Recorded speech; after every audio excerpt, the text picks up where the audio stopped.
అతిశి త్వరలోనే ఫేక్ కేసులో అరెస్ట్ అవుతారు. కేజ్రీవాల్ సంచలన కామెంట్లు. ఆప్ చీఫ్ ఢిల్లీ మాజీ ముఖ్యమంత్రి అరవింద్ కేజ్రీవాల్ సంచలన వ్యాఖ్యలు చేశారు. ముఖ్యమంత్రి అతిశిని త్వరలోనే ఓ ఫేక్ కేసులో అరెస్టు చేయబోతున్నారని పేర్కొన్నారు.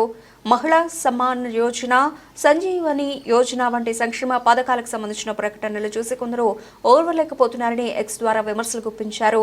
ఆప్ ప్రభుత్వ ఎజెండాను పట్టాలు తప్పించేందుకు ఆప్ నేతల ఇళ్లపై దాడులు జరుగుతున్నాయని చెప్పారు. దీనిపై మరిన్ని వివరాలు చెప్పేందుకు నేటి మధ్యాహ్నం 12 గంటలకు మీడియా సమావేశం పెడుతున్నట్టు తెలిపారు.